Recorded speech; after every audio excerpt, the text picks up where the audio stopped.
वहीं जम्मू कश्मीर के डोडा में आतंकियों के खिलाफ जारी ऑपरेशन में 4 जवान शहीद हो गए हैं। जान गंवाने वालों में सेना के एक अधिकारी भी शामिल है, कैप्टन लेवल के बताए जा रहे हैं।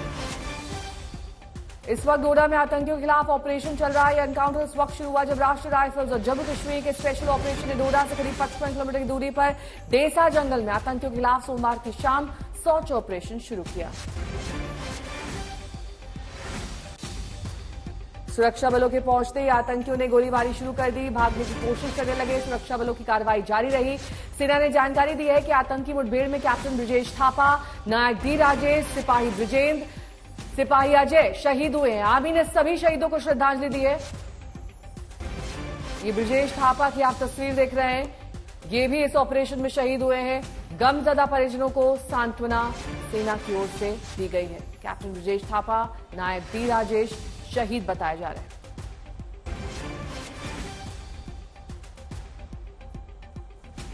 डोडा में सिपाही ब्रजेंद्र और सिपाही अजय भी शहीद हुए हैं। 4 जवानों की शहादत हुई है। इस समय आज तक ग्राउंड जीरो पर पहुंच चुका है। इस समय हम मौजूद हैं जम्मू कश्मीर के डोडा जिले में और ये जो स्थान है ये देसा वन क्षेत्र है। कल देर रात को इसी क्षेत्र में एक भीषण मुठभेड़ होती है सुरक्षा बलों और आतंकवादियों के बीच में। दरअसल सुरक्षा बलों के पास पहले से एक पुख्ता जानकारी थी कि क्षेत्र में कुछ आतंकवादी छिपे हुए हो सकते हैं। उसके बाद यहां पर एक साझा अभियान चलाया गया, संयुक्त आतंकवाद विरोधक अभियान चलाया गया। जंगल के क्षेत्र में भारतीय सेना की टीम्स गई, साथ ही में जम्मू कश्मीर पुलिस का जो विशेष दस्ता है स्पेशल ऑपरेशंस ग्रुप, उनकी टीम्स जंगल के इलाके में गई और तकरीबन रात के 9 बजे सुरक्षा बल सफल रहे आतंकवादियों के साथ संपर्क स्थापित करने में। लेकिन दुर्भाग्य से इस भीषण मुठभेड़ में हमारे 5 सुरक्षा कर्मी गंभीर रूप से घायल हुए और आज सुबह बहुत ही दुखद समाचार आया। जो 5 हमारे सुरक्षा कर्मी गंभीर रूप से घायल हुए उनमें से 4 वीर गति को प्राप्त हुए और तब से अगर हम देखें लगातार देर रात से ही एक गहन तलाशी अभियान चल रहा है। इस पूरे जंगल के क्षेत्र को खंगाला जा रहा है और प्राथमिकता यही है कि उन कायर आतंकवादियों को ढूंढा जाए और उन आतंकियों को जल्द से जल्द ढेर कर दिया जाए। यहाँ पर अगर हम इस क्षेत्र का आप भूगोल देखें तो काफी ये दुर्गम स्थान है, ऊंचे पहाड़ हैं, घने जंगल हैं और ये जो क्षेत्र है घने जंगलों से घिरा हुआ है और यहाँ पर आतंकवाद विरोधक अभियान चलाना कोई सरल कार्य नहीं है, काफी जटिल कार्य है। इसीलिए सुरक्षा बल जो है फूक फूक कर कदम आगे बढ़ा रहे हैं, चाहे भारतीय सेना हो, जम्मू कश्मीर पुलिस के पुलिसकर्मी हो।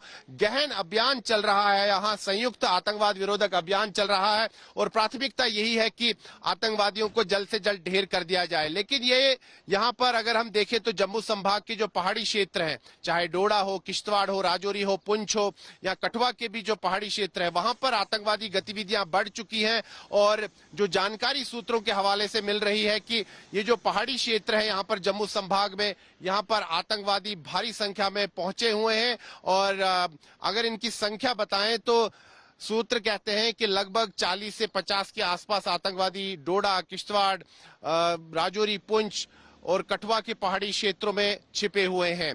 तो लगातार अगर हम देखें तो जम्मू कश्मीर में हाई अलर्ट है, खासतौर पर जम्मू संभाग के पहाड़ी क्षेत्रों में और लगातार यहां पर आतंकवाद विरोधक अभियान चल रहे हैं और प्राथमिकता यहां पर यही है कि जो आतंकी जंगल के इलाके में छिपे हुए हैं उनको जल्द से जल्द ढेर कर दिया जाए। मीर फरीद हमारे सहयोगी इस वक्त जुड़ चुके हैं। मीर फरीद, जिस तरह ये आतंकी हरकतें हो रही हैं उसके बाद किस तरह स्ट्रैटेजी सुरक्षा बलों की है? 4 जवान हमारे शहीद हो गए और सवाल अब सरकार पर भी उठ रहे हैं कि आखिरकार कहां आतंकवाद को और कैसे रोका जा पाएगा? जी बिल्कुल, सवाल जरूर उठ रहे हैं और ये भी जो है सवाल उठ रहा है कि आखिर जब ये सब हो रहा था, जब ये ग्राउंड एसेट बन रहे थे, जब ये जंगलों में हाइड आउट बना रहे थे और पिछले 4 साल से काम हुआ है, तो आखिर सुरक्षा एजेंसीज और खुफिया एजेंसीज की नजर जो है इस पे क्यों नहीं गई? ये भी बात की जा रही है कि चूंकि सारा जो अटेंशन था कश्मीर पे था और 370 हटने के बाद यहाँ जो है हालात ठीक करने की कोशिश थी, तो चूक जो है जरूर हुई है, जम्मू से नजर हटी है और उसी का फायदा उठाया है आतंकी संगठनों ने, चाहे आप जैश या लश्कर की बात करें। अब दो स्ट्रैटेजीज पे काम कर रहे हैं सुरक्षा एजेंसीज। हमारे सूत्र कह रहे हैं कि शॉर्ट टर्म में जो अभी प्रहार करना है, जो अभी ऑपरेशन करने हैं, जिससे ऑपरेशनल कैपेबिलिटी जो है इन संगठनों की वो खत्म करनी है, इनकी जो क्षमता है अटैक करने की उसको नष्ट करना है। और उसके बाद जो बड़ा ऑब्जेक्टिव है उसमें जो इलाके हैं जहां सुरक्षा बल नहीं है और उसका फायदा ये उठा रहे हैं उनको कवर करना है। वहां जो है कैंप बनाने हैं, पोस्ट बनानी है, टैक्टिकल पोस्ट बनानी है, एरिया डोमिनेशन करनी है।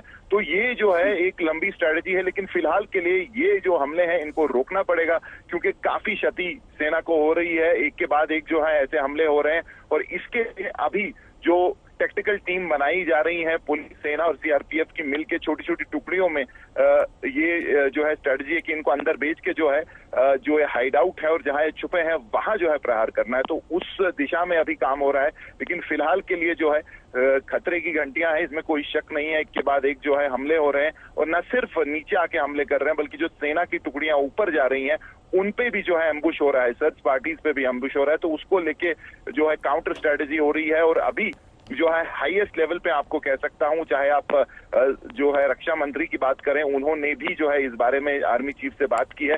तो जरूर सरकार भी चिंतित है, लेकिन क्या काउंटर स्ट्रेटजी होनी चाहिए, कैसे जो है ये जो हमारे जवान जो है रोज आए दिन जो हमले हो रहे हैं, शहीद हो रहे हैं, इनको कैसे किया जाए, तो उस पे जो है अभी चिंतन हो रहा है। जी बहुत बहुत शुक्रिया मीर फरीद इस तमाम जानकारी के लिए आपका।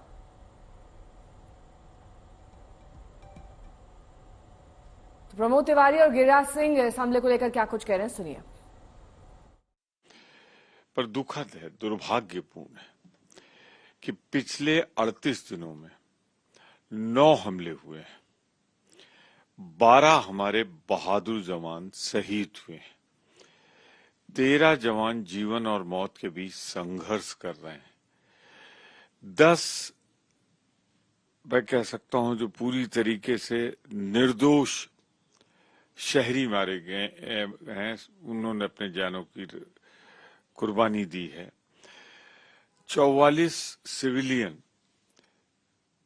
घायल हैं। क्या कानून है? देखिए, हम सब दुखित हैं। कांग्रेस कभी सेना के